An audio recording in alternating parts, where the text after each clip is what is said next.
గుర్తుపెట్టుకోండి, ఇది ఖచ్చితంగా జరుగుతుంది. విశ్వం ఒకరోజు అంతమవుతుంది. కానీ ఎలా? రెండు కాస్మిక్ టైటన్స్ మధ్య ఫైట్ విశ్వం భవిష్యత్తును నిర్ణయిస్తుంది. బిగ్ బ్యాంగ్ జరిగి 13.8 బిలియన్ సంవత్సరాలైంది కదా.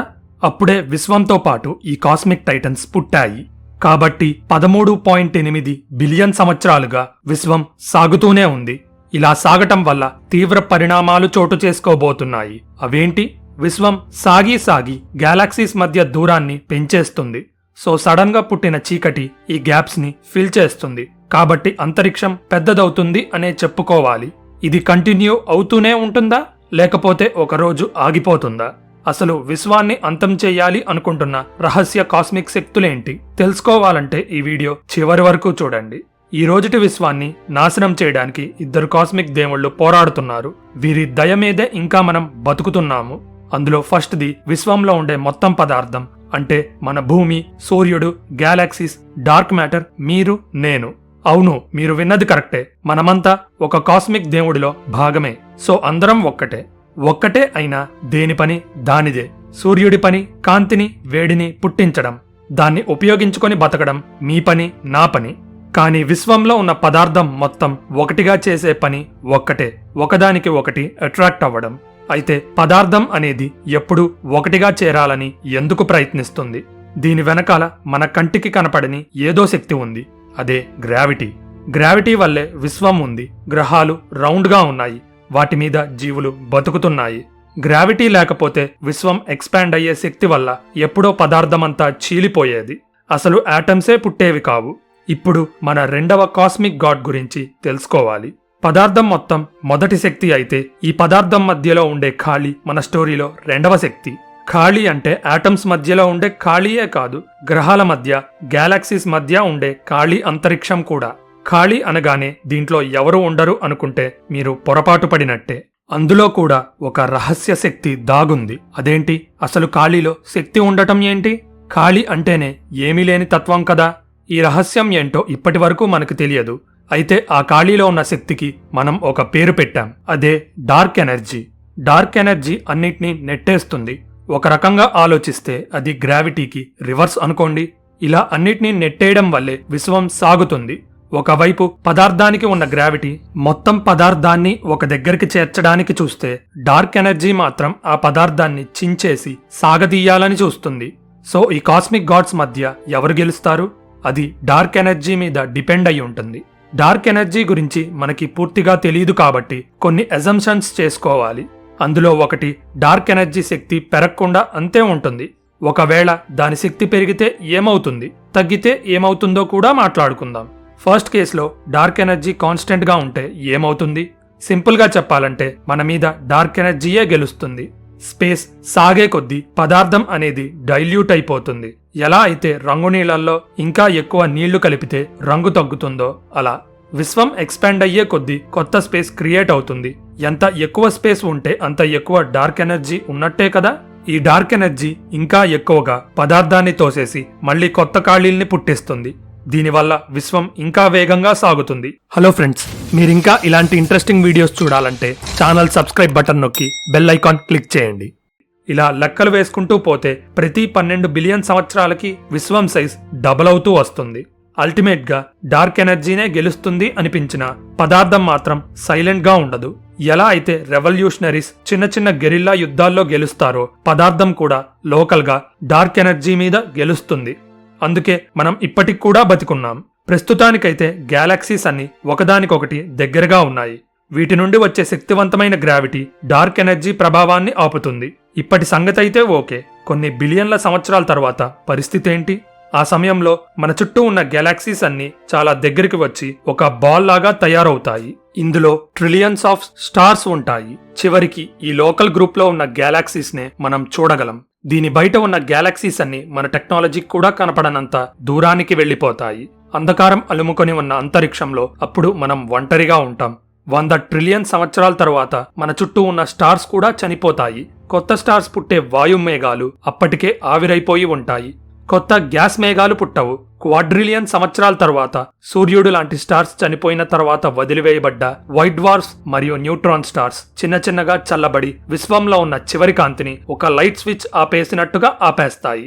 విశ్వంలో చిన్నగా పెద్దగా ఉన్న ప్రతి స్ట్రక్చర్ కరిగిపోతుంది. చనిపోయిన ప్రతి స్టార్తో పాటు అన్ని గ్రహాలు మన లోకల్ గ్రూప్ ని విడిచి వెళ్లిపోతాయి. సెక్టిలియన్ సంవత్సరాల తర్వాత లోకల్ గ్రూప్ కూడా కరిగిపోతుంది. ప్రతి వస్తువు విడివిడిగా ఉంటుంది. అప్పుడు డార్క్ ఎనర్జీ రాక్షసుడు నవ్వుకుంటూ వచ్చి మిగిలిన పదార్థం మధ్యలో ఇంకా ఖాళీని ఎక్కువ చేస్తాడు. విశ్వంలో మిగిలిన ప్రతి వస్తువు ఎంత దూరంగా ఉంటాయంటే ఒక్కోటి ఒక్కో సపరేట్ విశ్వంలో ఉన్నట్టు అనిపిస్తుంది. ఒక గూగుల్ సంవత్సరాల వరకు విశ్వం అసలు కదలనట్టుగా ఉంటుంది. ఆ తర్వాత అసలేం జరిగింది? అప్పటికి అన్ని బ్లాక్ హోల్స్ ఆవిరైపోయి ఉంటాయి. ఎంట్రపీ మరియు డార్క్ ఎనర్జీ మాత్రం నిశ్శబ్ద యోధుల్లాగా తమ పనిని సైలెంట్ గా చేసుకుంటూ పోతాయి. ఇక్కడ నుండి సమయాన్ని లెక్క పెట్టలేము. మన దగ్గర అన్ని సున్నాలు కూడా లేవు. కాబట్టి a long in future in a space far away అని అనుకుందాం. ఆ సమయానికి విశ్వంలో ఏ ఒక్క స్ట్రక్చర్ కూడా మిగలదు. అన్ని సింగిల్ కణాలుగా కరిగిపోతాయి. ఈ సింగిల్ కణాలు కూడా డార్క్ ఎనర్జీ శక్తి వల్ల దూరంగా జరిగిపోతూ ఉంటాయి. ఏమీ లేని అంధకారంలో ఒక సింగిల్ పార్టికల్ తేలుతూ ఉండటాన్ని ఊహించుకోండి. అదే చివరికి మన విశ్వానికి పట్టే గతి. ఇదే అంతం. దీన్నే బిగ్ ఫ్రీజ్ లేదా హీట్ డెత్ అంటారు. ఇక విశ్వంలో ఏం జరగదు. ఎప్పటికీ ఏం లేకపోతే ఏం జరుగుతుందిలేండి. ఇప్పుడు సెకండ్ ప్రాసెస్ కి వద్దాం. దీన్ని బిగ్ రిప్ అంటారు. అసలు డార్క్ ఎనర్జీ బలంగా మారితే ఏం జరుగుతుంది? దీనివల్ల పదార్థం మధ్య ఖాళీ మాత్రమే పెరగదు, అది పదార్థాన్ని చీల్చేస్తుంది.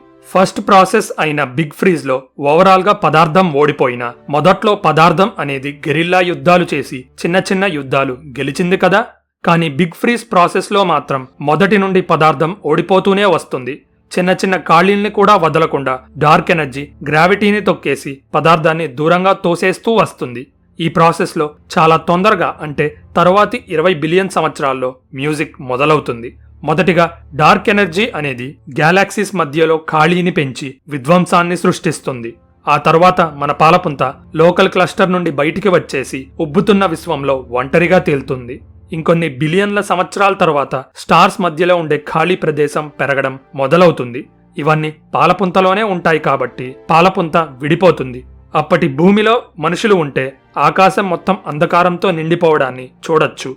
ఎందుకంటే పాలపుంతలో ఉన్న ప్రతి స్టార్ మనం చూడలేనంత దూరంగా జరిగిపోతాయి.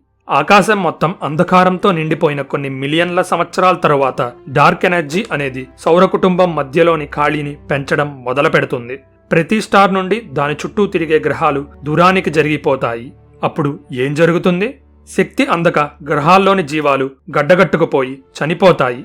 కొన్ని నెలల తర్వాత డార్క్ ఎనర్జీ గ్రహాల్లో ఉన్న సాలిడ్ పదార్థం మధ్యలోని ఖాళీని పెంచడం మొదలు పెడుతుంది. స్టార్స్, న్యూట్రాన్ స్టార్స్, గ్రహాలు, ఆస్ట్రాయిడ్స్, చెప్పాలంటే సాలిడ్ గా ఉన్న ప్రతి వస్తువు పీస్ గా చిరిగిపోతుంది. ఇది జరిగిన అరగంట తర్వాత ఆటమ్స్ కూడా నాశనం అవ్వటం మొదలవుతుంది. ఎందుకంటే ఎలక్ట్రాన్స్ మరియు న్యూట్రాన్స్ మధ్య ఖాళీ కూడా పెరుగుతూ వస్తుంది.